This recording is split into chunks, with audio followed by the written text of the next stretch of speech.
За сайн байцгаана уу сонсогчдоо. За манай яаж эхлэх вэ подкастын байна. Ээлжид дугаар ингээд эхэлж байна. За энэ сарын 5 дугаар сарын дугааруудаар бид нар яаж гадаад хэл сурч эхлэх вэ гэсэн сэдвээр ярилцаж байгаа. За тэгээд манай дараагийн 2 хүндэт зочид маань манай 10 жилийн 2 эрэл сургуулийг хамт төгссөн 2 мундаг охтууд өргөтөж оролцож байна. За Ичка тэгээ Грейс хоёр маань за урилгыг авч оролцсонд маш их баярлалаа. Тэгээд энэ өдрийн мэнд төргий подкастт орсон баярлалаа. За нэг товч танилцуулгаар эхлэе гэж бодож байна. Одоо хаана амьдардаг вэ те? Тэгээд бас ямар хэлээр ярьдаг вэ гэж эхлэе гэж бодож байна. За Ичкагаас эхлэе. За намайг Гичин Арга гэдэг. Би ихэмж мэргэжилтэй. Тэгээд Монгол Улсын Улаанбаатар хотод амьдардаг. Гадаад хэлний тухайд гэх юм бол хамгийн анх орос хэлийг сурсан. Тэгээд тэрнээс хойш англи хэл, франц хэл, хятад хэл, герман хэл гэд хэлүүдийг сурсан. За тэгээд одоогийн байдлаар бол нэмж хэл сураагүй байна. Гэхдээ сурч магадгүй. За Грейс. Намайг Грейс гэдэг. Грейс чинь одоо миний англи хэлний нэр. Миний солонгос нэр бол Park Chu-eun. Харин монголчууд энэ үгийг сайн хэлж чадахгүй болохоор би англи хэлний нэрээр сурвалж авдаг байсан. Тэгээд би одоо Солонгосын Улсан хотод амьдарч байгаа. Тэгээд би бол хамгийн анх сурсан гадаад хэл бол монгол хэл. Тэгээд монгол хэл дараа англи хэл, тэгээд орос хэл, хятад хэл, тэгээд одоо бол жоохон японы хэл сурж байгаа. Тэгээд би бол Монголд бараг 10 жил гаруй амьдарсан. Тэгээд одоо англи хэлний багшаар ажиллаж байна. За баярлалаа. За тэгээд манай подкаст маань ер нь бол одоо яг яаж дөнгөж эхэлж байгаа хүмүүст ихэнхэн зориулагдсан. Тэгээд ийм их олон хэлний туршлагатай хүмүүсийг ингээд урьж оролцуулаад ингээд би бүр баярлалаа сууж байна ч. За тэгвэл шууд ингээд асуултнаас эхлэе гэж бодлоо л доо. За одоо ер нь гадаад хэл сурахад одоо анхлан хэл сурахад юун дээр анхаарах ёстой болоо? Тийм tips and tricks-үүд байдгүй. Өөрсдийнхөө туршлагаасаа ярихад одоо юун дээр эхэлж анхаарах ёстой болоо?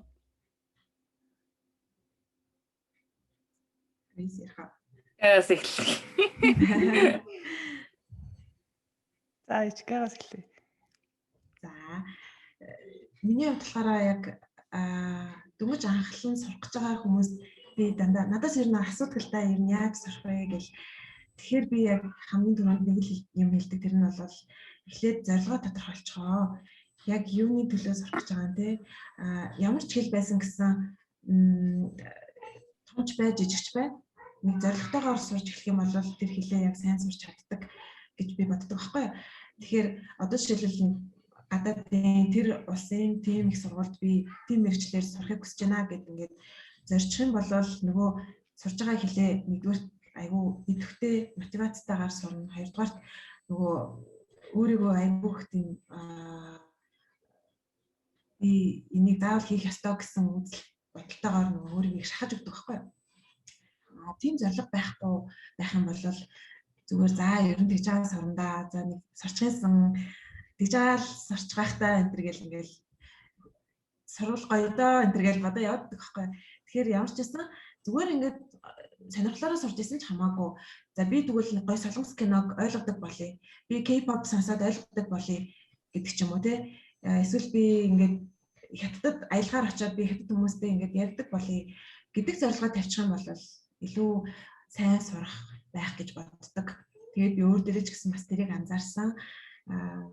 Яг ихтэй сургуульд би сурах гээд Франц хэлийг хамгийн анх сурч эхлэхдээ ер нь бол зорилго маань айгүй тодорхой байсан учраас маш эрчимтэйгээр сурсан байхгүй юу? Ер нь бол Одоо би бараг тэгж сурч чадах байсан болоо гэж би эргээд боддоо штэ.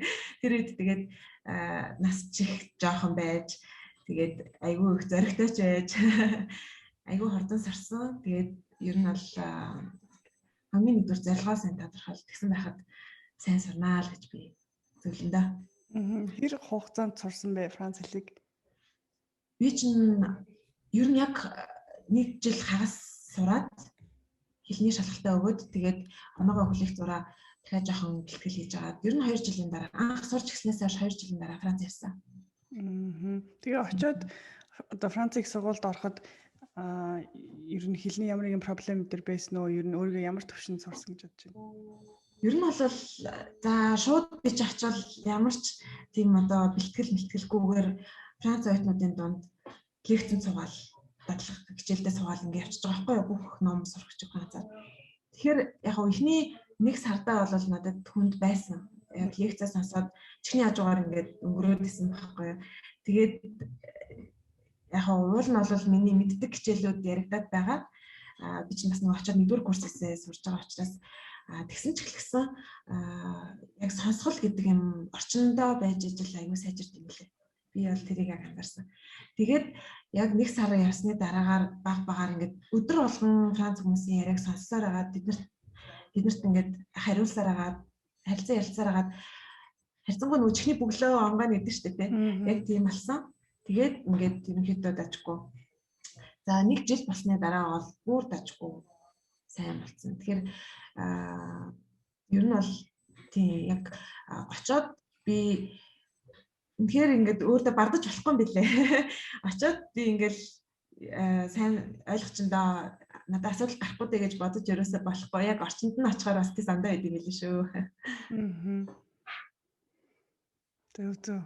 За Грейсийн хувьд миний хувьд одоо гадаад хэл сурах гэдэг юм ижка зорилгын талаас ярьж өгсөн юм чинь би бол сонирхол амар чухал гэж боддог.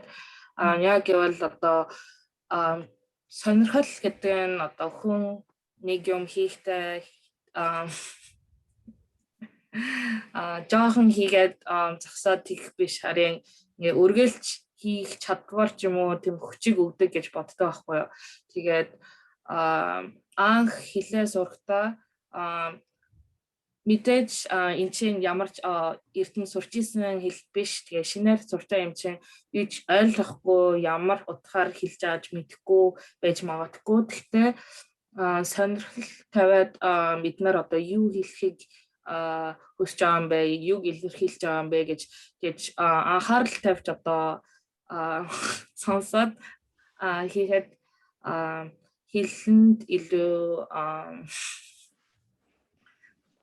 ажлаараа үгээс санахгүй. Хэлэнд илүү анхаарал тавьж одоо хүн болгонд яриа ч юм уу тиймэрхүү юм сурахад илүү тусламж болдог гэж боддог. Тэгээд би одоо Монголд амьдарчаад хэдийн жил амьдарсны дараа Канад руу 1 жилийн турш явсан байсан байхгүй юу. Гэхдээ тэр үед би ерөөсөө англи хэл хэрэглэж чадаагүй. Англи хэлгүйгээр явсан. Харин тэнд байхдаа хүмүүсийн одоо ярьж байгааг сонсоод эднэр ингэж ярьдсан байх гэдэг ч юм уу. Одоо тиймэрхүү юм сонссоор агаад зүгээр анхаарал тавихгүйгээр зүгээр сонсоод явчих юм бол мэдэхгүй баха. Гэхдээ яг ямар ситуацид ямар тийм судал дээр хүмүүс юу гэж ярьдаг вэ гэдэг тиймэрхүү юмыг жоохон анхаарал тавьсан. Тэгээд үг болгоом sentence өгүүлбэр тийм сураад тэгээд одоо хэл сурч эхэлсэн гэж санаад байна. За энэ ташрамд хэлэхэд Grace man Монголд амьдарч байгаа. Тэгээд одоо Солонгост амьдарч байгаа. Тэгээд монгол хэлийг баг ашиглаагүй маш олон жил болсон гэсэн ч айгүй маш сайн ярьж байна. Тийм Grace бити санаа зов. Бид нар ойлгож ин чамайг яг ганц 2 үгийг ингээд хэлээд явчих те. Тэгэхээр энэ дээрээс бас нөгөө юу харагдаж байгаа байхгүй юу? Grace хэдэн настайдаа монгол хэлийг анх сурсан гэлээ? Би анх монгол хэлээ сурсан 4 настай байсан. Тэгээд би Канад руу нүүсэн үед бол одоо 9 настай да Канад руу нүүсэн байхгүй. Тэгээд тэр нэг жилийн турш би англи хэлээ сурах гэж амар анхаарал тавиад ингээ амар хичээсэн. Тэгээ буцаага Монгол руу ирээд анх ирэл орохдоо би монгол хэлээр сайн байна уу, баярлаа, баяртай энэ 3 үг л ансан байсан. Бусдын бүгд марцсан байсан. За одоо энэ олон хэлнээс одоо хамгийн хэцүү сурч исэн хэл байгаа юу? Тэрний талаар жоох яриач. Хамгийн хэцүү сурч исэн. Миний хувьд ер нь бол хамгийн сүүлд сурсан хэл маань хамгийн хэцүү сурсан хэл.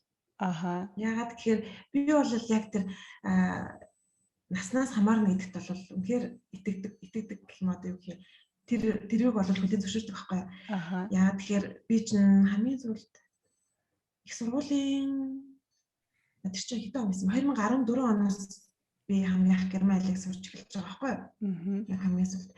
Тэгээд бусад одоо Орос, Англи, Франц, хятад хэлүүдтэйгээ харьцуулах юм бол яг адилхан сайн сурж байгаа боловч илүү их хүчин зүтгэл, цаг хугацаа тийм юм ингээд надаас шаардж байгаа байхгүй юу. Тэгэхээр нөгөө би өөрөө зөндөө том болчихсон.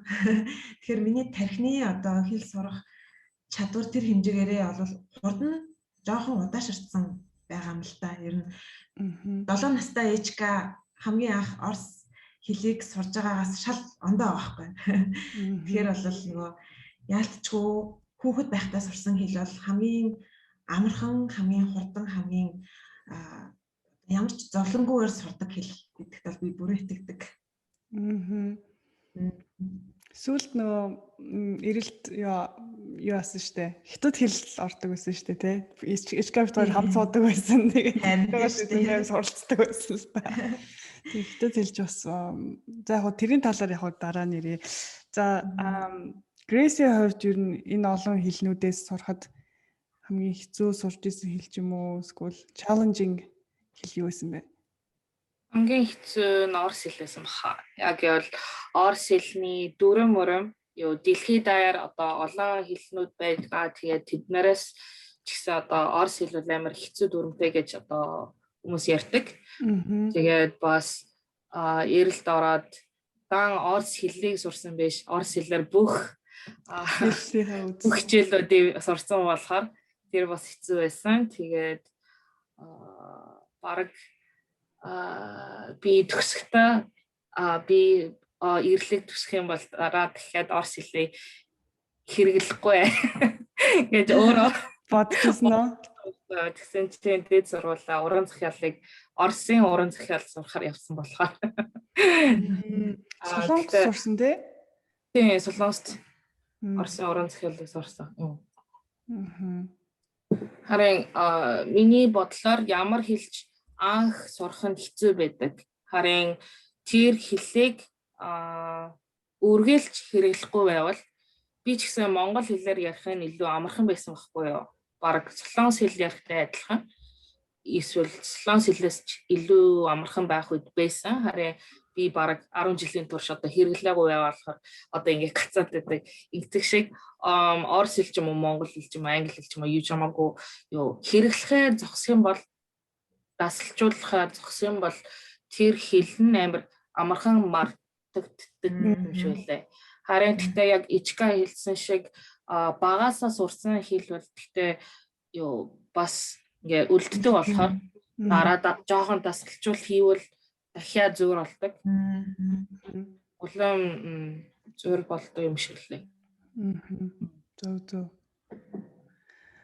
Бас нэг ийм асуулт ирсэн л дээ одоо нэг хэл сураад ингээд явчихаар 2-3 дахь хэл нь ингээд амархан болоод эхэлцдэг гэд те. Тэгээ тийм яриа байдаг шүү дээ те. Бас дээрэс нь жишээ нь латин гаралтай одоо хэллийг сураад одоо жишээ нь Орос хэлийг сурцсан байхад одоо дараагийн хэлнүүд нь гайгүй болцдог ч гэх юм уу те. Ягаад гэвэл би бас нөгөө Франц хэлийг сурч байхад бас харсан л да айгүй их олон үгнүүд нь бас Орос хэлнээс Англи ч юм уу эсвэл аль нь ингээд жоохон юу байсан connected холбоотой байсан л та. Тэгэхээр тэр тал дээр юу гэж бодож байна? Одоо нэг хэлээ сурсныхаа дараачих нэрээ амархан болсон гэж бодож байна уу? Намайг амархан баха. Тий, ер нь бол тийм шүү. Тий. Тэгээд бас миний бодлоор яг ямар хэлийг анх сурсан гэдгээсээ их хамаарна. За жишээлбэл яг хоо миний хувьд бол би өөрөө монгол хүн. Тэгээд монгол хэлийг хамгийн түрүүнд сурчиж байгаа. Тэгээд нөгөө монгол хэл маань ямар хэцүү хэл лээ, тий? Тэгээ монгол тэрийг хэцүү юм монгол хэл. Ерөөсөө гадаадд чи ерөөсөө сурч чаддгүй юм билээ шүү дээ. Тэгэл бүр үгүй хэлдэг шиг хэлсэн шүү. Тэгэхээр нөгөө нэг авиан ямар хэцүү байдгийг тэгээд нөгөө нэг дүрм мөрөм тэр мэр тийм хэлэн өөрийнх нь их хэл учраас одоо дөнгөж хэлд орхосоо тийм хэцүү хэлийг өөрийн болгоод эзэмшчихсэн хүүхэд дараагаар нь орос хэл гэдэг нэг хэцүү хэлийг ингээд сураад тэгэнгүүт монгол хэл орос хэл гэдэг ингээ хоёр хэцүү хэлийг сураад суурай тавьсан байхад бол бусад хэлнүүд баг юу юм бэ те айгүй амархан сурахаар байгаа байхгүй юу. Тэгэхээр нөгөө эхлээд хэцүү хэлийг сурсан бол баг бүр илүү цаашдаа амархан сураа явчихсан юм шиг надад санагддаг. Би бол нөгөө дөрмийн талаар ч юм уу одоо тиймэрхүү үед эсвэл үгийн талаас амар хоорондоо similar. Төстэй. Төстэй үгнээс өндөө байгаа. Тэгээ бид нар одоо англи хэл ч юм уу франц хэл ч юм уу эдгээр чинь Anglo-Saxon хэл тэгээд нөгөө романс хэл алтай хэл ч юм уу ингээ үндэс байдаг штэ. Хэлнүүдийн тэд нарын тийм үндэс бол бас хоорондоо холбоотой. Тэгээд эднэрийн одоо дүрм ч юм уу энэ талаас бас амар төстэй юмнууд байт юм билээ. Тэгээд жишээлбэл монголчууд бол слонс хэлээ жоохон амархан сурдаг. Яг гэвэл өгүүлбэрийн дарлалт өгүүлбэрийн би сургууль явна гэдэг шиг даанан хавкайханда иймэрхүүгээр ингээд төстэй байдаг байхгүй юу. Жишээлбэл одоо хятад хэл ч юм уу англи хэл бол хоорондоо тийм дүрмийн тэр даралт төстэй. I go to school, watch show иймэрхүү маягаар. Тийм болохоор яг үг ч юм уу одоо хамгийн чухал нь одоо pronunciation аялаг биш харин яг тэр өгүүлбэрийг яаж хэлдэг вэ тэгээд өөрөө бодож байгааг яаж нөгөө хүнд дамжуулах юм бэ тийм юмнаас тийм талаас бодож үзвэл тийм улам их хэл сурвал нөгөө өөр хэлүүд бас илүү амархан сурах. Сүүлд Grace Японы сурч байгаа гэсэн үү? Тийм. Одоо энэ ханзын энэ гаралтай хэлнүүдийг сурахад ер нь яаж сурд юм болоо одоо яг солонгос юу үсгийг ханддаг учраас тэгээд Grace чинь хятад хэлийг бас сурч ирсэн учраас одоо Япон арай амархан болж эхлэх үү? Эсвэл саяхан ярьсан шиг одоо өгүүлбэрийн тэр даргалал ч юм уу тиймэрхүү юмнаас олж одоо Японы хэл жоохон сурахад амархан байгаа. Харин нөгөө ханзнаас гарсан үгүүд шүү дээ. Япончууд бол амар өөр дуудлагаар дууддаг байхгүй юу? Адилхан ханз хэрэлдэг мөртлөө. Эсвэл тэрийг ингээд өөрийн юу бичгээр сэлдэг. Тийм учраас яг амар амархан гэж бодогдоогүй. Харин яг ханз буюу слонс хэлбэл одоо хятадчуудын дүрм амар өөр байгаа мөртлөө тэд нарын хэрэглэж байгаа ханз үгнүүд бол слонс бас олон жилийн турш хэрэглэж исэн үгнүүд амар төстэй. Тийм болохоор яг мэдхгүй ч гэсэн энэ дуудлагаас сонсоод энэ иймэрхүү үг байж магадгүй гэж би дааж чаддаг. Бас нөгөө талаас нь хятад хэл сураагүй хүмүүс ч гэсэн одоо слонсын ханз сайн сурсан хүмүүс бол тэд нар бол одоо хятадчуудын одоо бичгээр бичихсэн юмнуудыг амар амархан ойлгодог. ямар утгатай тэрийг дааж чаддаг.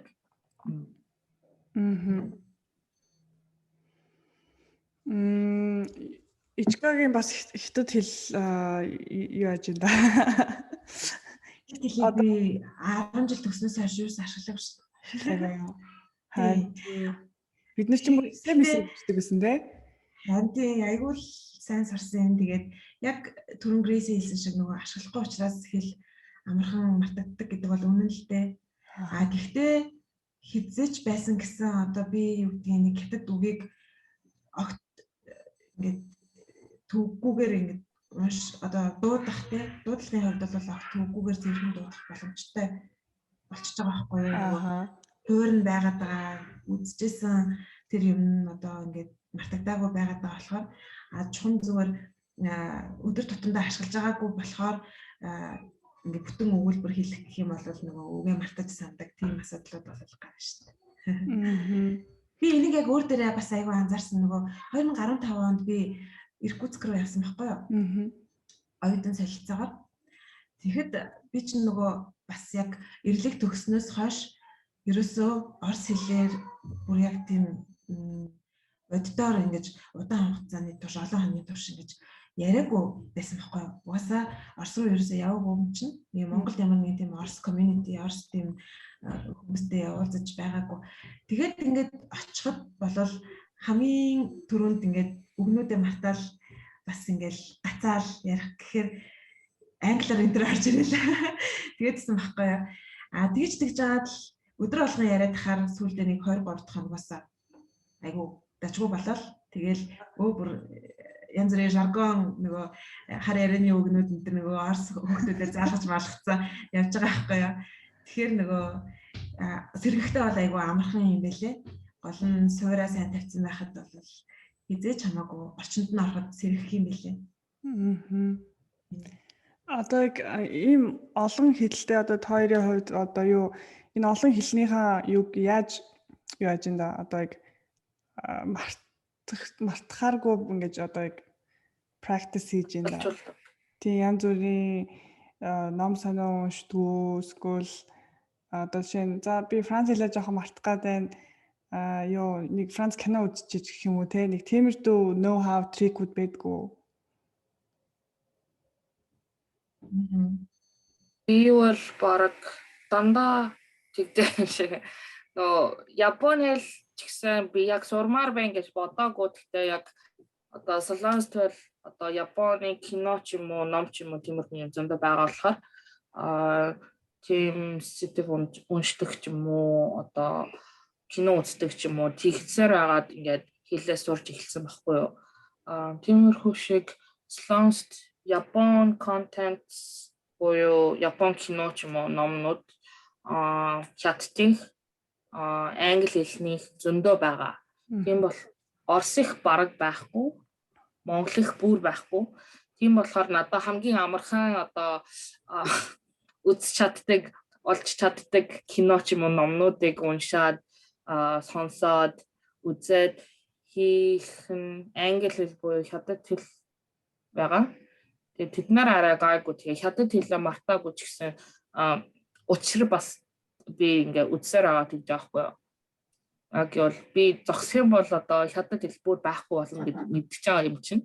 Харин тэгээд Монголын ямар юм подкаст ч юм уу тиймэрхүү юм байсан бол энэ хийх илүү дасалжуулах боломж байсан гэж магадгүй. Харин би тиймэрхүү юм мэдэхгүй байна. Одоо тэгээд хаяа ерөнхийдөө юм Монголын pop дуунууд шүү дээ. Монголын дуу YouTube дээр голоод Монголын сонсож тийштэй юм юу дуу байсан штэ татарын юу бороо юм их дуу шиг болоо сонсоод ингээд дууцараа Монгол хэлээ мартаагүй байл гэл тэгэл.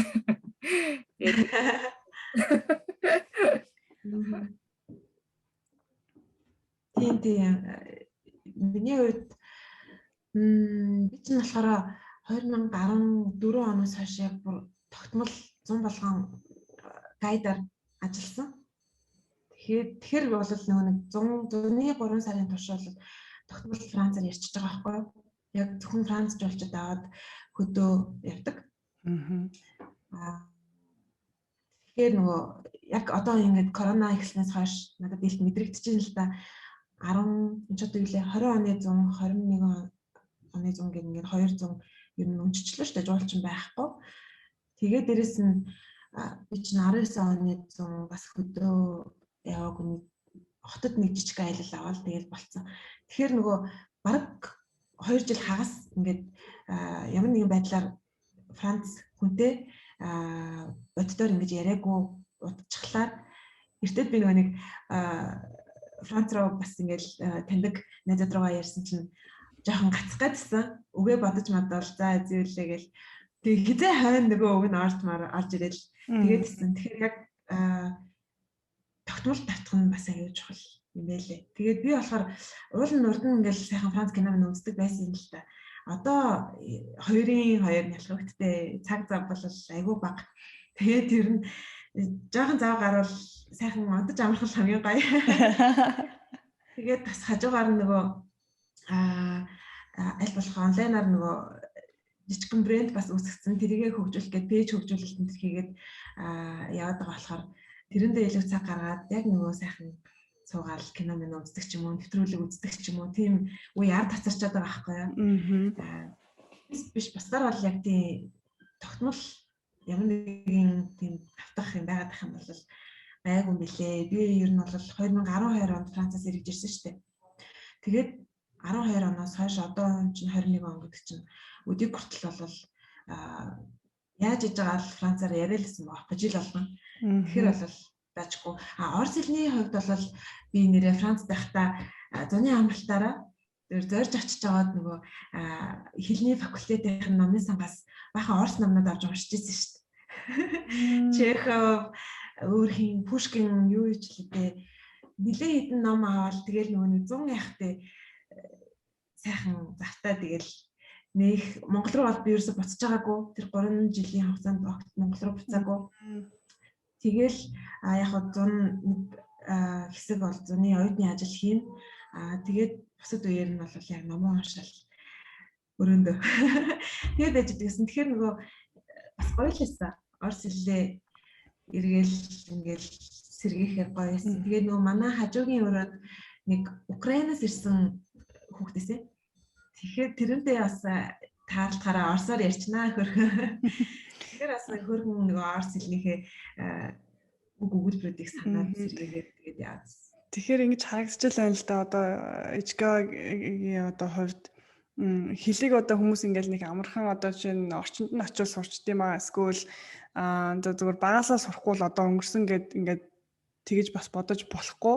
Ер нь бол ингээд харахад бол яг айгүйх зүтгэн те айгүйх зүтгэн айгүйх өдөр шөнийн хаард workтэй одоо маш их ажил хөдөлмөрөөр орж ингэж өөрийн гэсэн нөгөө сэтгэл зүрхээ шингээж ийм юм болдог нь харагдаж байна л да. Ягаад тэгэхээр одоо тэгэл би орсоор ирдэмаа гэл ингээл орхицсан бол одоо юу аан штэ. Одоо чи тэр ингээ очиж ингээ ном уншаагүй байсан бол одоо тэр чинь ингээл орс хэл чинь бас ингээл баг хаягдаад байгаа штэ те. Тийм. Тэгэл ингээд цагаа гаргаад өөрийн гэсэн ингээд нөгөө нэг хүч хөдөлмөрөө ингээ хийж иж энэ чинь ингэж бүтдээ гэдэг чинь харагдаж байгаа байхгүй юу. Тэрийг бас сонсогчдоо сайн хэлмээр байна л да. Хизээч нэг сурсан хэлээ ингээд бүр мөсөн битгий хаяасаа гэж би бас хүсдэг хүмүүс зөвлөхөд. Тэр чинь тодорхой хэмжээгээр эхлэх гээд аягүй хүч хөдөлмөр зарцуулсан байгаа шүү дээ. Одоо бэлч гэдэг юм уу ядчил за хэлийг курс цуусан бол хөрөнгө мөнгө зарцуулсан байгаа, цаг хугацаагаа зарцуулсан байгаа. Тэгээ өөрөө бас нөгөө хүч хөдөлмөр ингээд зарцуулсан. Тийм юм аа бүр мөсөн хайчих юм бол айгүй хайран байхгүй. Тэгэхээр ядчил нэг жоохон сэргээгээд жоохон тийм дөртөө гэдэг шүү дээ тий. Огт бүр мөсөн мартахгүйгээр яваад их юм бол бас зүгээр гэж би боддгийн. Хизээ нэгэн цагт би одоо хятадд очих юм бол би хятадд очиж байгаагүй л дээ. Тэгээ хятадд очих юм бол ямар ч хэлсэн нэг өөрийгөө яг яах гээд байгаагаа хүнд ойлгуулчих хэмжээний гэж боддөө шүү дээ. Хэрэгтэй юм аа нэг хүнээс асуугаад нэг зүгчийг олж авах гэж боддөө шүү дээ. Тэр зөв шүү. Юуны хэл одоо сурах түрүү нөгөө насны талаар ярьж ирсэн шүү дээ. Ихэнх хүмүүс болохоор дэгдэг байхгүй юу? Одоо жишээ нь миний мэддэг жоохон 40-50 гарсан хүмүүс. За одоо баг худлаа үдийн маа сурч чаддгүй ингээд. Гэхдээ би бас Франц хэлний курст явж байхдаа миний хажууд 60 хэдэн настай ихч суугаад надаас илүү бас ингээд хэлийг сураад ингээд тэр нэг юу авиа pronunciation гэдэг бүгд маш мундаг байсан байхгүй юу. Тэр ихчийн хувьд бол Франц явах гэж байсан. Тэгээд тийм нэг зоригтой байсан л юм л да. Одоо ингээ хараад тахад одоо би Франц одоо сарын дараа явах гэдэг.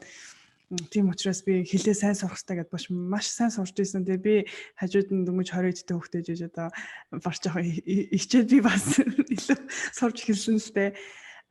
Тэгэхээр одоо жоохон нас ахсан хүмүүс одоо хэл сурч эхлэх гэвэл юун дээр анхаарах хэрэгтэй юм болоо гэж бодож байна та хоёрын хувьд.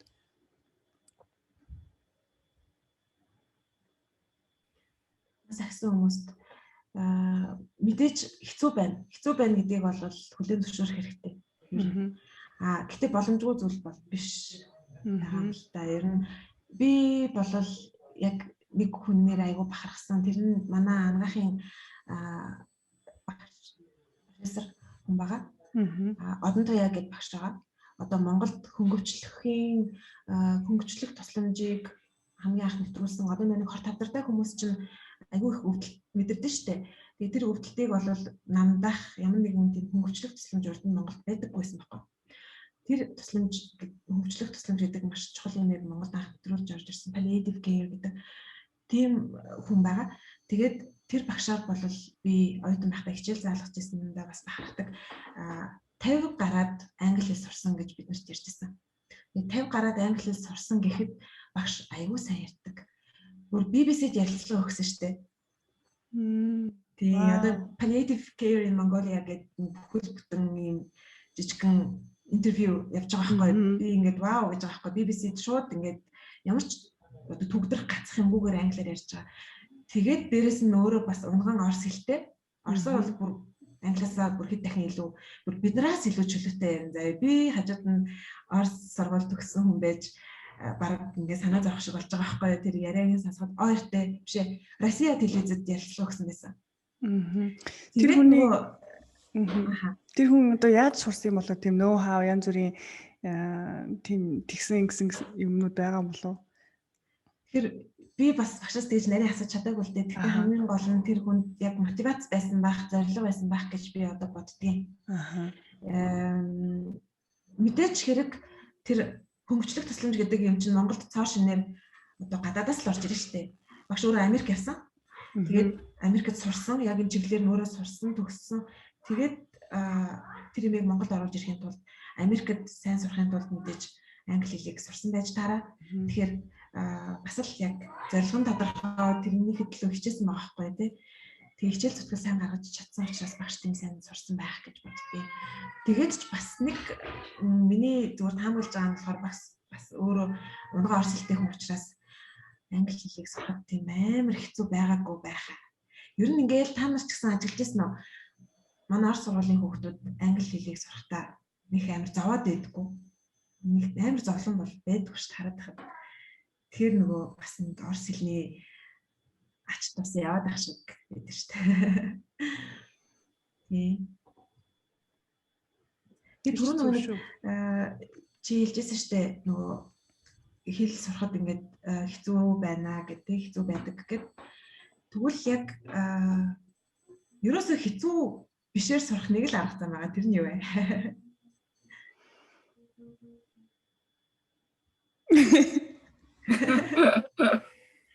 Тэр нь болохоор бүр жаахан байхдаа сурах. Тэр нь бол бүр нэрээ ямар ч хэцүү зовлонгүйгээр 100% сурах арга нь ганцхан тэр л байгаа. Тэгээд нөгөө нэг хаана хэн блэдээ нэг тийм үг би уншиж ирсэн нэг хүний хэлсэн үг. Хэл сурахад амархан сурыг гэх юм бол нэг бол буцаад 2 настай бол эсвэл 7 хоногт хэдэн цаг ч гэлээ ингээд хичээл хилээд авт гэсэн нэг тийм үг байсан. Тэгээ нэг буцаад 2 настай бол чадахгүйгээс хойш одоо бол хэцүү байна гэдгийг хүлээн зөвшөөрөөд Тэгээд нөгөө өөрийгөө аягүй сайн шахаж сурах хэрэгтэй байгаа хэрэг.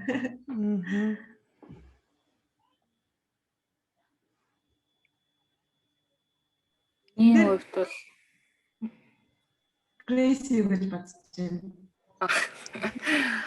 Би бол нөгөө багаасаа монгол хэл, англи хэл, солонгос хэлийг бараг зэрэг сурсан гэж бараг зэрэг сурсан. Тэгээ багаасаа тэдний бүгдийн сайн ярьдаг. Гацгүйгээр ингээ ярьдаг. Тэгээ монголоор бодож монголоор яриад, солонгосоор бодож солонгосоор яриад, англиар бодож англиар ярьдаг байсан. Нэг хэлээр бодоод тэрийг орчуулад яриаггүй байсан байхгүй юу. Гэхдээ тэрний хамгийн хэцүү байсан асуудал бол яг их хэл гэдэг юм байхгүй байсан. Энийг ч ярьж чадна, тэрийг ч ярьж чадна. Гэхдээ заримдаа нэг үгийг монголоор мэддэг мөртлөө солонгосоор мэддэггүй ч юм уу. Эсвэл англиар мэддэг мөртлөө монголоор мэддэггүй ч юм уу. Тиймэрхүү юм зөндөө байсан байхгүй юу. Тэгээд би солонгост ирсний дараа солонгос хэлтэй байсан мөртлөө нөө солонгост сураад одоо тиймэрхүү одоо сурах хэл солонгос хэл болоод солонгосоор бодож ярих тэр амар тасалжуулсны дараа л одоо англи хэл ч юм уу монгол хэл ч юм уу орос хэл ч юм уу сурч исэн тиймэрхүү хэллүүдийг жоохон илүү сайн ойлгох боломжтой болсон. Тэгээд эртхэн шиг нөө багаахтаа сурсан нөгөө хэл шиг амар зөөлөн чөлөөтэй аялгагүйгээр ингээ сайн ярьж чадахгүй мөртлөө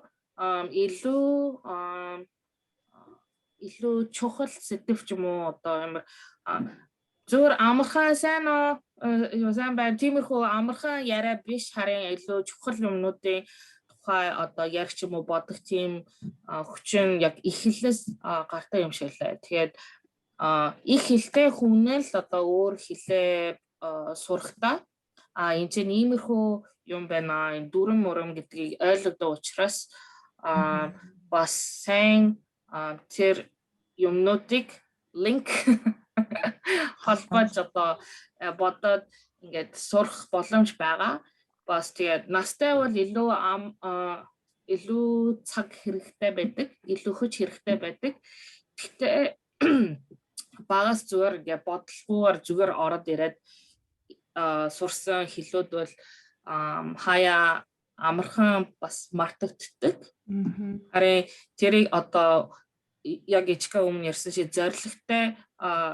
зорилготой би энэ хэлийг ямар учраар ингэж сурмаар байна гэдэг тийм өөрийн санаа бодол байвал өөрийг тэр хүсдэг зорилго хүртэл ингээд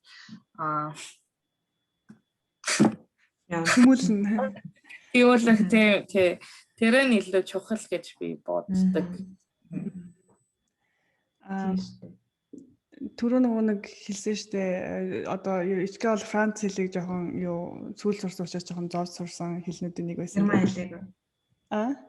Герман. Герман хэлсэн.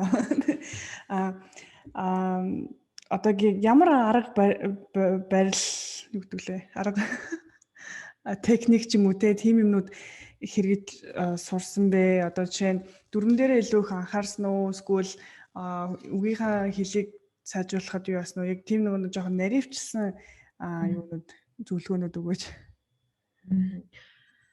Ер нь бол дүрм чухал та. Дүрм их чухал. Гэхдээ дүрмийг ерөөсөө ингээд тусад нэг юм хайрцаглаад энэ дүрмийг одоо би зээжлэн гэдэг өөртөө ингээд наах гэдэг юм шиг тэгж зээжилт сурах юм бол ерөөсөө нэмэргүй. Тэгээд дүрмийг би болохоор яг герман хэлийг сурахдаа багш маань ч гэсэн аягүй их тийм дасгал ажилладаг байсан. Би өөрөө ч бас илүү их тэр тал дээр хичээдэг байсан. Тэр нь болохоор нөгөө маш их унших, текст унших. Бүх төрлийн одоо ямар ч сэдвтэй хамаагүй шинжлэх ухаан, одоо уран зохиол, тэгээл одоо жижигхэн одоо үлгэрч гэдэг юм уу те. Ингээд олон төрлийн текстийг уншаад тэгээд тэр текстэн дээр гарч байгаа дүрмийг шинэ үгээр тогтоохтойгоо ингээд зэрэгцүүлээд бүгдийг тогтоогоод явчих юм бол айгүй үр дүнтэй байдаг. Тэгэхгүй ингээл одоо англи хэл дээр ч гэсэн нэтээ ингээл нэг хэдэн цагуудаа одоо хүртэл хальж солиол аль цаг нь яадаг вүлээ гэл ингээл хүмүүс яваад идэв штэ. Ерөөсөө нэг л болж өгөхгүй байна. Би ингээл 10 жил байхасаа англи хэл сурж байна. Одоо хүртэл ингээл ерөөсөө чадахгүй байна гэж яваад идэв. Тэр чинь л яг нөгөө дүрм гэдэг нэг юм аа ингээд тусдан дүрмээр зодуулна гэдэг хэдэд штэ. Нөгөө тийшгээл амар дарамттайгаар тэрийг ингээл сурах гал. Тэгэл тэрийг ерөөсөө өөрийн болгож чаддаггүй. А яг өөрийн болох арга зам чинь л тэр юм унших. Юм уншсан юм а буцаагаад тэр ойлгосноо бичих. А тэгээ юм уншиж байхад чинь нэгдүгээр үгийн сан чинь айгүйх баялаг болно. Хоёрдугаарт нөгөө тэр тухайн сурсан дүрм чинь яг тэр өгүүлбэр дээр яаж ашиглагдаж байгаа чинь чиний нүдэнд ингээд бүр хангашчдаг. А гуравдугаарт нөгөө уншсан юм а буцаагаад ойлголтоо ингээд бичих юм бол найруулах чинь сайжирчдаг. Нэг өгүүлбэр ингээд зөв найруулж бичих юм бол чи дүрмээ зөв байлгахыг хүснэ. Тэгэхээр бодно. Тэгээд нөгөө жинхэнэ яг боддоор сурсан дүрмээ ашиглаж байгаа учраас хамгийн сайн өөрт чинь тэр дүрм тогтож байгаа байдал бол тэр ахгүй юу. Тэгэхээр манай багш бол яг германаар аявих уншуулчаад тэгээд бичүүлдэг гэсэн. Бичүүлэхдээ бол яг тэдэн үгэнд багтаагаад энэ төргээд нэг юм шаардлага тавиад тэгээд тэрийгээ бичүүлээд тэгээ бичүүлсэн юм буцаад засаад яг энэ дээр юм байна гэдгийг ингээд ярилцаад явдаг байсан л та. Тэгээ би уул нь бол нэлийн эрчтэй сурж ирсэн юм аа. Тэгээд бүр шалгалт өгсөн шүү дээ. Би чинь шалгалт өгөөд оноо моноо авсан. Тэгээд дараагаар нь яг нөгөө том хүүгээ гаргаад тэгээд тэснээс хойш уусаа үргэлжлээд корона ингээд залгаад. Тэгэл ерөнхийдөө яг идэвхтэйгээр сурж ирсэн үе маань жоохон ингээд саарад удаашраад тэнгүүд яг одоо өдөр болгон тогтмол хийдэг байсан юм аа. Хийхэ болчоор жоохон ингээд дунд нь пауз авчаар буцаагаа сэргийх гэж аягүй их цаг зарцуулт юм байлээ угаасаа. Тэгэхээр за би чи энийг ингээд дахиад яадаг үлээ гэж эхнээс нь дахиад ингээд үзнэ. Яг хоо мэдээч хэрэг огт мэдгүй хүнийг бодвол гайгүй ч гэсэн нөгөө сэргийх гэж бас их цаг зарцуулна. Миний бодлоор ямар зорилготойнаас шалтгаалаад ингээд хэл сурах способ хэл сурах арга жоохон өөр байж магадгүй гэж боддог. Жишээлбэл одоо ямар их сургуульд ороод тэр хэлээр юм сурдаг ч юм уу, эсвэл тестэнд бэлтгээд шалгалт өгөх хэрэгтэй ч юм уу. Тиймэрхүү үед бол одоо их унших, бичих, тэгээд дүрм мэдэх, үгийн сан амар чухал. Харин ерөнхийдөө зүгээр ингээ би Франц хэлээ мэдэхгүй ч гэсэн би Франц хүнтэй уулзаад нэг хэдийн үг яриад би өөрөө юу гэж боддог вэ тэр хүнд дамжуулмаар байна. Тиймэрхүү зорилготойгоор хэлээ сурмаар гэдэг хүн бол одоо тэгэж одоо ном аваад уншаад үг чийжлээд тэгхэн хэцүү баха. Харин ерөнхийдөө тиймэрхүү кино тэр хэлтэй киног их үзэхээр тэд нарын соёл буюу тэр хүмүүс яаж боддог вэ, ямар ситуацид яаж хэлдэг вэ, яг л соёл болгонд өөр байдаг байхгүй юу. Жишээлбэл одоо би анх Монголоос сургалт төгссөний дараа Солонгос руу анх их сургууль яваад Солонгост ингээд замдаа явахдаа хүний хөлн гიშгсэн. Монголчууд ингээ хөлн гიშгээр ингээ гар барьдаг штэ. Тэгээ би танихгүй хүмүүсээ хөлн гიშгсэний дараа гараа барьсан чинь тэр хүн амар гайхаад энэ ямар сони солиотой юм бэ гэдэг ингээд хараад байсан байхгүй юу. Тиймэрхүү одоо соёл гэдэг бол амар тэд нарын одоо бодох, ярих тэрэнд амар чухал үндэс болдог зүйл гэж боддог. Тийм учраас тиймэрхүү кино үзэж, сонсож ингээд эднэр яаж хийдэг вэ? Монголчууд бол одоо хөлн гişвэл гар барихгүй л энэ чинь амар том асуудал гарна гэдэг тиймэрхүү боддог шиг. Тэр ч юм уу тиймэрхүүгээр тэр хүмүүсийн соёл буюу хэллийг амархан сурахаар бол кинонууд их үзэх нь тусламж болдог гэж боддог. Тэр өнөө би бол бас нөгөө солонгос кинонууд их үздэг байсан. Багтаа. Тэгэл бараг солонгос бүх хоол моол юу гэдэг те бүх нөгөө сонслуудын нүгдгийг манай монголчууд бол мэдж байгаа. Солонгос ёслоншилтай бол маш ойрхон болсон баг. Их нөгөө өмнүүдийн чэйжилсэн байдаг гэсэн те. Тэгээ намайг солонгос гэж мэдвэл хүмүүс надаа өөрөө мэддэг кино миногоос сонссон тийм өгнүүдээ зүгээр хэлж үздэг байсан байхгүй юу. Тэгээ би бол тэр монголчуудын амар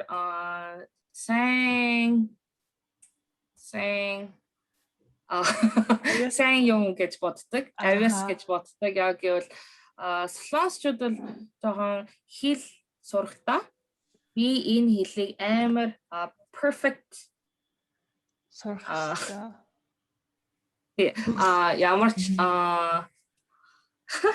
perfect хэлэх хэрэгтэй гэдэг би энэ өгүүлбэрийг яг зөв хэлэхгүй бол би энэ хэлийг хэлж чадахгүй, энэ өгүүлбэрийг хэлж чадахгүй гэж айдаг, амар айдаг. Тийм учраас багасаа англи хэл амар удаан сурсан ч гэсэн англиар нэг их хэлдэггүй байхгүй юу. Гэхдээ монголчууд амар зоригтой. Тэгээд эдгээр бол одоо би мэдж байгаа ингээд хэлж үздэг, дасгалж үздэг. Тэгээд тэгэхээр амар хэлэн хурдан сурдаг гэж боддог байхгүй юу. Тэгээ би бас миний сурагчид дандаа хэлж үзээрэй, чи англиар энийг хариулж үзээрэй гэдэг ингээд хэлэхээр тэд нар ингээд дасгалжуулж хэлж үзэх тийм чадвар одоо дасгалжуулагддаг. Дан хэл биш, харин тийм би энэ үгийг хэлж үзье, би энэ хэлийг ингээд өөрөө хийж үзье гэдэг тийм хэрхүү юм илүү тэд нарт give confidence. Ичгэ орчуулаарай. Give confidence. Confidence. Өөртөө итгэх итгэлтэй болдог.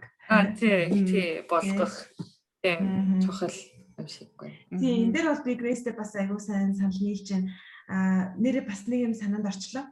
Яг тэр нөгөө зоригтой ярих гэдэг дээр би чинь хамгийн анх Франц хэл сураад дөнгөж эхлээд нэг жил боломгцоо маш зоригтойгоор 7 хүнтэй аялын групп аваад хөдөө явсан байхгүй.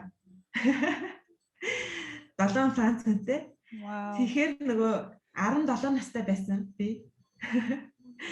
Тэгээд 17 настай жижиг охин 7 одоо насанд хүрсэн Франц хүнийг ингээд хөдөө дагуулад 14 хоног аяллаар авч яваад дан Францаар яриад гэхээр нөгөө одоо бодоход амар зоригтой л байсан байгаа. Тэгтээ яг тэгж яваад ирсний дараагаар миний Франц хэл маш сайжирсан байсан. Яг тэр бүтэн 14 хоногийн турш зөвхөн Францаар ярихад бол нэрээ яг нэг жилийн хугацаанд тэр сурж исэн дөнгөж ингээд анхаарч юмудаа ингээд сураад явж исэн хэл маань дуудлагын хувьд тэгээд нөгөө ярих хурдын хувьд хүртэл ингээд шал өөр болоод ирж байгаа байхгүй. Тэгэл тэрнээс хойш би дараагийн жил нь Франц явчихж байгаа байхгүй. Ер нь бол ингээд яг тийм зоригтой ярих бас амар чухал. Тэгээ одоо бодоход бол би тэгэхэд амар буруу ярьдаг лээсэн байгаа юм л та. Маш их алдаатай ярьдаг байсан. Тэгэл мэдгүй үг зөндөө байдаг байсан. Мэдгүй үг гарангууд амар өөртөө ихтэй нөөхөө ингээд дахиж асуугаал. Тэгэл нүүдэл чинь жаахтай бас ингээд сайхан ийдэг хүмүүс учраас нэг амар төвөгшөөгөө байхгүй тий. Намайг бас ойлгож байгаа. Би өөрөө бас нэг дөнгөж сураад нэг жил болж байгаа гэдэг хэлсэн. Бас амар зоригтой тэрийг хэлээд аваа. Тэгэхээр нөгөө нүүдэл чинь аягүй сайн ойлгоод ингээд хөөрхөн бас за надад чинь тэгдэг байхгүй юу гэдэг ингээд надад бас туслаад дэмжиж тэгээд яваад иддэг байсан. Тэгээд хамгийн гоё нь би тэр миний хамгийн анхны аялын группийн нэг хүнтэй Францад байхдаа уулзаад бүр хамт нэг орой ингээ хоолнд ороод ингээ суусан шүү дээ. Тэгэхээр ер нь Монголд байхдаа одоо ихвчлэн яг Монголд хэл сурж байгаа хүмүүс бид нарыг үзэж байгаа. Тэгэхээр Монголд байхдаа яавал би энэ хэлээ хамгийн ихээр ашиглах вэ гэдэг арга замаар дандаа хайж агаарай гэж би зөвлөх байна. Ер нь болж игэл хэрвээ native speaker боيو яг тэр хэлээр нь ярьдаг хүн байх юм бол олж чадах юм бол санаа зовхгүйгээр одоо жуулчдтай ч хамаагүй ингээд очиод те бас practice хийх одоо нэг том арга зам шүү дээ. Тэр чинь ингээд хотын годамжаар ингээд өөрөвчөө өөрөө явж яхад нь бас очиод ингээд санаа зовхгүйгээр ярих гэдэг чинь өөрөө маш том зориг. Тэгээд тэрнийхээ хүчинд бас хэл чинь сайжирна. Тэгээд дээрэс нь нөгөө кино гэд Грейсиг ярьсан чинь би яас санчлаа. Ерөөсөө ойлгохгүй мөртлөөсөө би ингээл Монгол Францын төвд нөгөө кино клуб гэдэг зохион байгуулагддаг байсан 7 хоног болгоо. Тэрэнд нь би бүр ерөөсөө алгасахгүй очдог байсан. Ингээл агсан төвшний ингээд хурдан ярьдаг тийм кино гарч яхад чинь гүгэд очсон тэрийг үзээд байж байсан байхгүй юу. Тэгээд нөгөө номын сангаас нь бас өөрөө гэрээрээ ингээд DVD аваад тэгээд шөнө ингээд ангаахын хичээл чинь айгүй хүнд бас даалгавар ихтэй хичээлээ хийж дуусчаад шөнө гэтээ ингээд одоо батхад айгүй инээдтэй нөгөө инээд ми кино энэ төр аваад ирсэн тэрийг ингээд ганцаараа шөнө үзээд энийгээс олж байгаа байхгүй нөгөө манай гэрийнхэн бүгдээрээ онцжээдэг нэг гих мэдчлээ яг кино мэнэ үзээд айгүй их өөрийгөө дайчилдаг байсан байна да одоо ингээд эргээ батхад бас нөгөө нэг Монголд гардаг ганцхан нөгөө ямар ч ТV санг гэдэг нөгөө сувг байдгийн Франц сувг тэрийг бас айгүй үздэг байсан. Тэгэл нөгөө ойлгосон ч бай ойлгоогүй ч бай хамаагүй дандаа үзэл сонсоол байждаг гэсэн. Тэгээд хурдан ярьсан ч гэсэн хамаагүй тэрийг ингээд сонсоол тэр дотроос нь өөрийнхөө мэддэг нэг ганц хоёр үгийг олж сонсох гэж хичээгээл тэгдэг байсан. Тэгээд дуу муу бас амар сонсдог. Ер нь одоо эргээ батхад яг яавал би тийм хэлээ ашиглах гэдэг бүх арга замыг айгүй эргэл хайгуул хийдэг байсан юм байна да. Зорилготой байсан байна л да тий. Би тэгээд ичгагийн ээж нь англи хэлний багш манай сургууль багшилдаг байсан тий.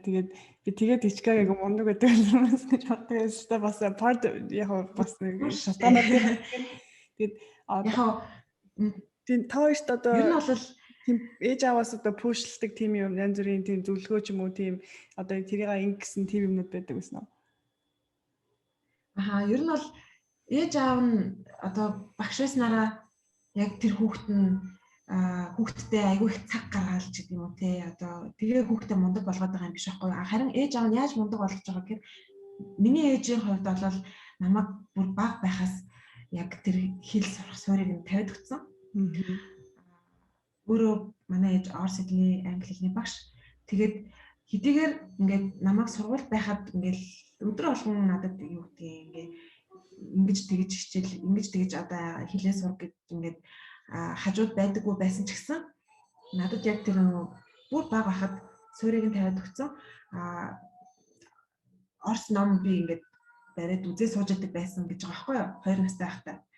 Ээж нэг орос хэлний багш байсан учраас орос номнууд их байсан. Тэгээд тэр орос номыг ингээд эргүүлээд суудаг байсан гэж байгаа. Тэгээд бас намайг нөгөө 2 настай байхад ээж уншуулж сургасан.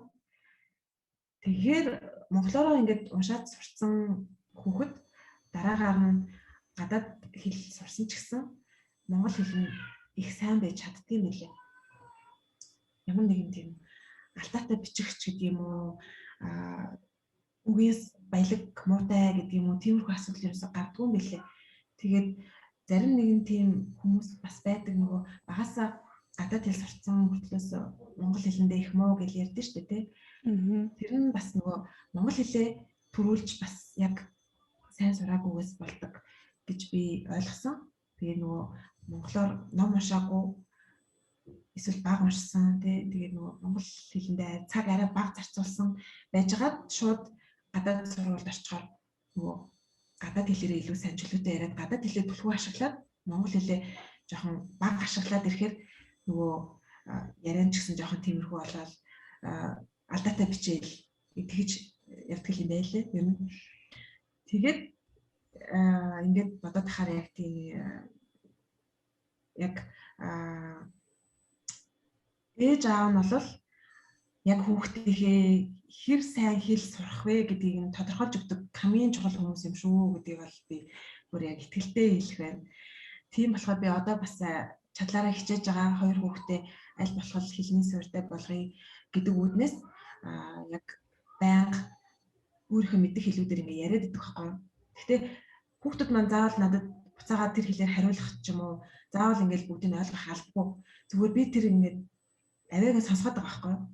Тэгэхээр нөгөө хүүхдийн чихэнд өсөн үсээгүй нөгөө авианууд хоногшчин. Тэгээд хизээний цагт тэр хэлийг ингээд дараа нь сурах цаг ирэхэд одоо тэр авиаг хэлж чадахгүй гэдэг зовлон ядчил тохиолдохгүй болчихж байгаа юм. Тэгээд би бас энэ тал дээр ээж баснаас хүн айгүй их юм судалдаг уншдаг болчихсон шүү дээ. Тэгээд уншаад судлаад үзэхэд бол нөгөө дөнгөж төрсэн хүүхэд бол хэлийг сурах хэрэгтэй байхгүй. Ямар ч хэлийг сурах чадвартай. Тэгээд тэр нь бол байглаасаа ингээд өгөгдсөн байдаг. Тэгэхээр ээж аав нь тэр хүүхдэд ямар авиа сонсох нь яг тэр үгээр л явна гэсэн үг. Би одоо жишээлбэл гэтээ зөвхөн монголоор яриад байгаа юм бол манай хүүхэд зөвхөн монгол хэлээл монгол авиануудаар сонсож том болно. Тэгээд нөгөө буцаад одоо ингээд том болоод за нэг англи хэл сурыг гээл тэгэнгүүт одоо ядчил нөгөө the авиа хэлж чаддгүй байх ч юм уу тийм хэлж чаддгүй хүмүүс их байдаг шүү дээ. Францчууд бол жишээлбэл нөгөө R гэж хэлж чаддгүй эсвэл нөгөө Монголын R гэдэг авиаг хэлж чаддгүй байхгүй ихэнх нь тэгэл яг ингээл амар you are гэл хэлэх болонгоц ч нүүдэл чинь you аах гэл ингээд айгу муухай сонсогддог байхгүй юу. Тэр нь яг л нөгөө бас тэр одоо R гэдэг авиаг сонсож өсөөгүй болохоор дараа нь том болсон хойноо тэрийг дуудахад их хэцүү. Ингээ хичээсэн ч гэсэн хэцүү. Айгуу сайн хичээсэн хүн эсвэл орчинд нь орсон хүн тэрийг бол цэвэрхэн дуудаж чадна. Ер нь тэгээгүй хүн бол айгуу хэцүү болчихж байгаа байхгүй юу. Тэгэхээр би бас нөгөө ээжүүдэд ялангуяа зөвлөхөд хэрэг гадаад хэлтэй болвол тэр хэлээрээ хүүхдтэйгээ ярьж байгаарай. Тэр хэлнийхээ одоо авиаг сонсгож байгаарай. Тэгээд тэр хэлээр ядчил дуу тий шүлэг ингээд тэр юу бэ? Тэр бүх юмыг сонсгож байгаарай. Тэр хэл дээр ном уншиж өгч байгаарай. Энэ бүхэн чинь ирээдүйд хүүхдийн чинь амжилттай гадаад хэл сурах суурийг нь тавьж өгдөө шүү гэдгийг л зөвлөе.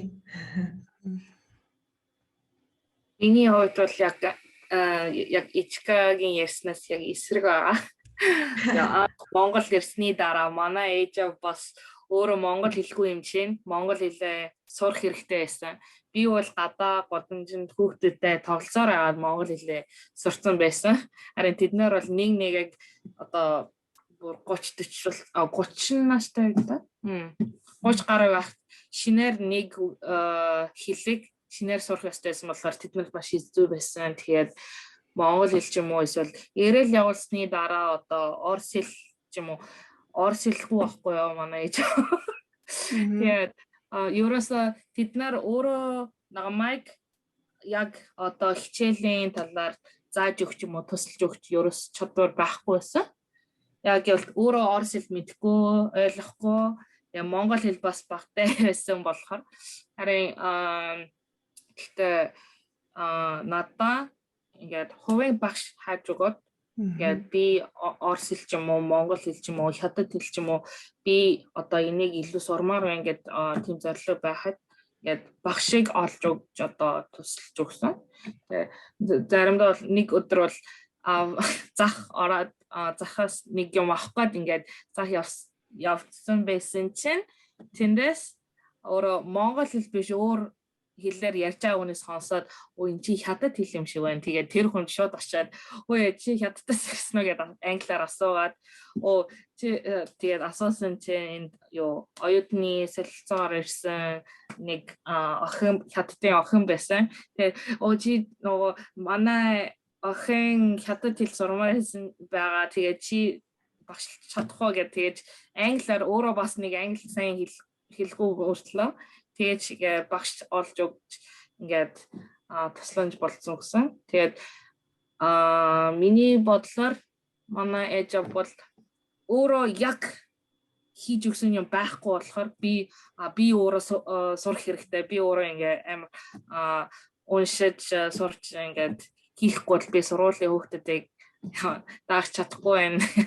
Хичээлээ ойлгохгүй байх гэд Тэгээд хичээх хэрэгтэй байсан. Харин тэр чинь надад амар сайн нөлөөлсөн. environment. Сайн юм байсан. Grace-с нэг юм асуумаар санагдчихлаа болохоо. За. Grace Монголд ингээд зөндөө олон жил амьдарсан мөртлөөсөө солонгос хэлээ мартаагүй шүү дээ, тий? Солонгос хэл бол сайн байсан.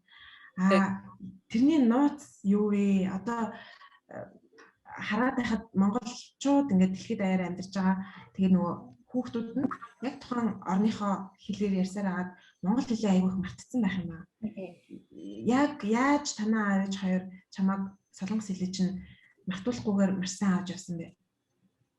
Хамгийн том юм бол ээж аав бол одоо гэрээс ерөөсөө өөр гадаад хэл хэрэглэхгүйгээр солонгос хэлэл хэрэгсэн. Чи одоо сургуулиас монгол хэл хэрэглэж байгаа, орос хэл хэрэглэж байгаа, гэрээс бол солонгос хэл хэрэглэхээр гэсэн. Тэгээ бас би солонгосын үсэг уншиж чаддаг болохоор солонгосоос ном дандаа авч өгч одоо би ном уншсаар агаад солонгосын одоо үг ч юм уу одоо тийм соёл тиймэрхүү юм сурсан.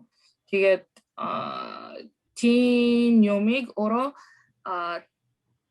яг би хүүхдүүдэд ингээд дасгалжуулах хэрэгтэй гэж зорилготой байсан юм шиг, үгүй юм шиг сайн мэдэхгүй. Гэхдээ дандаа надаа гэрт байхдаа ч гэсэн би Монголын сургууль явдаг ч гэсэн солонгосын соёл буюу солонгос төрлийн ингэдэг бас тиймэрхүү мэдээ ч юм уу тийм tradition соёлтой ясаачлал тиймэрхүү юм дандаа зааж өгдөг байсан байхгүй юу. Тэгээд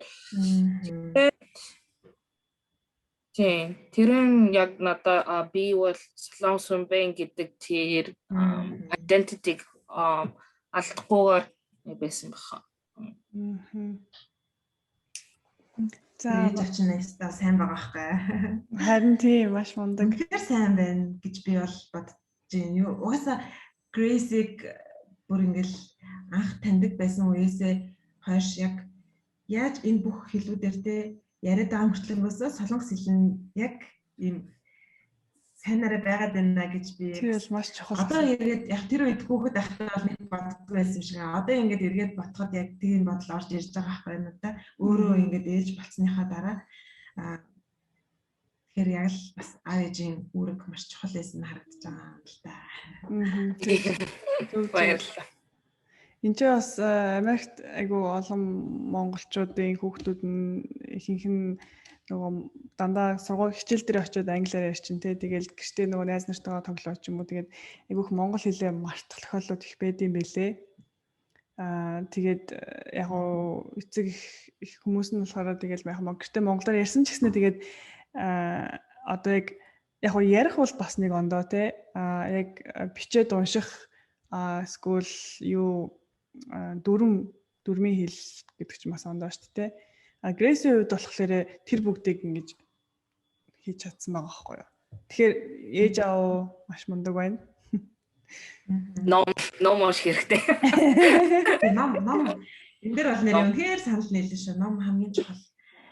Тийм. Тэгэл ерөөсө хамгийн их ном уншсан хүн л аль ч хэл дээр их хэл дээрээ ч бай, гадаад хэл сурж байгаа тэр гадаад хэл дээрээ ч бай, ном их уншсан хүн л илүү сайн бичин, илүү сайн ойлгоно, илүү сайн, илүү одоо зөв ярина ч гэдэг юм уу те, илүү болчихж байгаа аахгүй те. За подкаст маань ингээд ер нь бол дуусахад маш өндөрлөхөд төгсөн байна. За тэгээд зочин болгоноос нэг асуултыг уламжлалт асуулт байгаа. Тэр нь юу вэ гэхээр за чамд ингээд дэлхий дээрх өөрчлөх тийм зүйл байвал чамд чадал болон хүч байвал юуг өөрчлөх тийм өөрчлөхийг хүсэж байна вэ? Бүх хүмүүсийг одоо юу гэдэг англи хэлтэй болгох ч юм уу тийм юу ч байж болно. Сүүлийн бас нэг хүн болохоор бүх хүмүүсийг одоо эрүүлжүүлээд одоо вакцин коронавигүй болгоно гэж нэг юм хэлсэн. Хоёр юу гэж бодож байна? Тийм юм байдгүй. Хүсэл бодол. Юу ч яж болно. Жижиг том. Би болохоор бүх хүүхдийг яг зөвхөн болоосай л гэж хүсэж байна. Тэгэхээр нөгөө зөвхөн гэдэг дотор чинь бүх юм багтчихж байгаа шүү дээ. Хүмүүжил, тэгэл одоо харилцаа, хандлага, тэгээд илүү их одоо өөрийгөө дайчилж юм сурах чадвар ч гэдэг юм уу те. Тэгэхээр нөгөө угаасаа хүүхэд багтаа хэр сайн төлөвшнө. Том болоод яг тэр чинээгээрээ сайн хүн, зөв хүн болох учраас санаагаар болдгсон бол бүх ээж аавуудыг хүүхдтэй ингээд зөв хүн болохын төлөө хичээгээсэй гэж хүсэж байна да. Ер нь бол угаасаа нөгөө гэр бүлийн орчин хамгийн чухал учраас хүмүүс болохоор нөгөө багш нар сургууль гэл ингээл хүмүүс даатгачих гад байдаг хандлагатай байдаг. Ер нь цэцэрлэгт орсон цагаас нь эхлүүлээд баг ер нь тэгэл цэцэрлэгтэн даатгах чинь сурах юм яг те. Сургуульд орвол за тэгээ сургуулийн багш нь ингээл ерөөхдөө мэдж байгаа. Тэгээ багш нь ер нь даалгаврын одоо хичээл номыг илүү их анхаарах чинь ээж аав бол яг жоохон ингээл хөндлөнгөөстэй тэгээд идэх хүмүүс их байдаг юм шиг байгаа юм харахад тэгэхээр нөгөө яг тэгхгүйгээр бүр багаас нь миний хүүхэд яг ийм л гоё зөв хүн болчвол сайхан байна гэдэг ийм үзэл бодолтойгоор хүүхдтэй цаг гаргаад бүх талаас нь тэрийг хөгжүүлээ ячих юм бол ирээдүйд бараг л тийм муу хүн гэдэг юм байх боломжтой байхгүй яа гоо.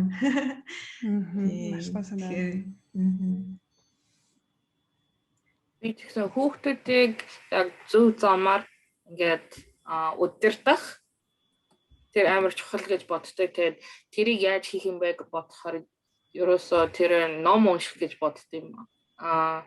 Хүүхдүүд ч гэсэн ном унших хэрэгтэй. Тэр хүүхдүүдийг үүсгдэг эцэг их бас ном унших хэрэгтэй. Тэгэхээр тэд нэр одоо хүүхдүүдийг яаж зөв замаар өсгөх вэ? Тэгээ хүүхдүүд бас одоо эцэг их өөрийг ингээ сайн зааж өгөхгүй байсан ч гэсэн өөрөө номноос би ямар хүн болох ёстой вэ? Би яаж ингэх үү? Яаж тэгэх үү? Би ямар хүн болмоор байна? Тиймэрхүү юмнууд бүгдийн дэлхийд зөндөө номнууд байгаа. Тэгээд тэднээс амар их мэдээ буюу амар чухал юмнуудыг сурч чадах боломж байгаа. Гэхдээ these days одоо бол хүүхдүүд YouTube ч юм уу одоо тиймэрхүү кино ч юм уу тиймэрхүү юм л юм дуртай байгаа. Ном уншихгүй тийм асуудал их байгаа гэж сонссон. Тийм учраас ном унших чухал. Ном гэснээс би нэрээ ном гаргасан шүү дээ. Яг ээж болсноос хойш хиймээр санагдаг юм айгүй олон болчт юм байна. Тэгээд яг хүүхд рүү чиглэсэн юм хиймээр санагдаад идэв юм цаанаасаа. Тэгэл бодож байгаа бол карантины үеэр бас жоохон ч гэсэн хүүхдтэй цаг гаргаасай гэж бодоод яг 2 цуврал ном гаргацсан байгаа. Гэхдээ тэрийг одоо ерөөсөө нөгөө шууд ном хэвлэгдээл карантин эхэлсэн болохоор ямар нэгэн байдлаар зарж амжааг байгаа. Тэгээд ямар ном гаргах ном бэ? Энд тийм тавьсан байна. Жишээлбэл би юу иддэг вэ? За. Одоо ингээд нөгөө амтан байлаа гэхэд тэр амтныг нь одоо хоолтой тохируулаад олох ёстой байхгүй. Аль амтны ямар хоол иддгийг нь. Тэгээд тэгингээ нөгөө тухайн амтных нь нэр монголоор бас англиар байгаа. Одоо ингээл болгоно гэл доор нь. Тийм байна. Надад тэр ном хэрэгтэй байна. Би магтсан монгол ном хэрэгтэй. Тэгээд ингээд иймэрхүү жижигэн номоор ч гэсэн бас хүүхдтэй цаг гаргаж байгаасай жоохон ч гэсэн цаг гаргаад тий ядаж орой унтахаас өмнө би бас нэг ном уншиж байгаа. Тэр номон дээр маань бол юу гэж гарч ирэх хэрэг хүүхдтэй орой болгон унтахаас өмнө 15 минут ном уншиж өг гэж байгаа байхгүй. Тэгээд тэрийг бүр ингээд хөвшил болгочих юм бол нөгөө хүүхд нь аяндаа ингээд үгийн баялаг сайтай харилцан ярилцах тал дээр хүртэл айгүй сайн тийм хүн болдог гэж байгаа байхгүй. Тэгэхээр яг ном уншихыг ингээд хөвшүүлээсэ гэж хүсэж байна. Уриалж байна. За одоо яаж гадаад хэл сурч эхлэх вэ гэсэн энэ сэдвийн доор ингээд ярилцлаа. Тэгээд та хоёр ингээд одоо манай подкастыг ингээд хааж өгнө үү гэж хүсэж байна. Одоо хүмүүст одоо сүүлчийн зөвлөгөөнүүд юу байна? За Grace багш. Don't be afraid. Аха. Хэл шинээр сурах нь мэдээж хэцүү, гэхдээ айгаад за би сурах уу явах уу гэж бодсноос зөв нэг үг ч юм уу, нэг өгүүлбэр ч юм уу ингээд эхлэх нь илүү чухал гэж боддог. Тэгээд нөгөө анх одоо шинэ хэл сурах гэж байгаа хүмүүст нөгөө Duolingo гэдэг application байгаа.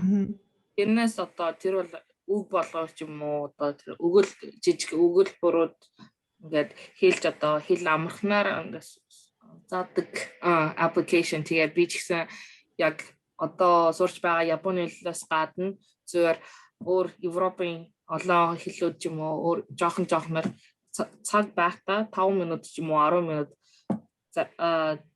цаг зай байхдаа хэрэлдэг байхгүй юу? Тэр амар тусламж бол Баярлалаа. Миний хувьд бол ерөөсөө битгий хойш тавил гэж зөвлөх юм. Тэрийг л хамгийн чухал Өнөөдрөөс эхэлж гэж бодож байна. Ерөөсөө за тэгж яагаад эхлэе, маргааш эхлэе, 7 хоногийн дараа эхлэе, жилийн дараа эхлэе гэж битгий хойш тавиарэ. Яагаад гэвэл шинжлэх ухаанаар батлагдсан юм байдгийн шүү. Хүний нас явах тусам сурах хурдан багаар буурдээ шүү. Тэгэхээр илүү амархан сурыг, арай зовлон багтаагаар сурыг гэвэл 1 жилийн өмнө ч гэсэн сураарэ. Одоо өнөөдөр одоо юу гэдэг 30 настай байж байгаа дараа жил 31-тэй байхад нөгөө тарих юмыг хүлээж авах хурдан жоохон ч гэсэн багассан байх учраас тэгэхгүй бол яг өнөөдөр эхлээрээ гэж би зөвлөе.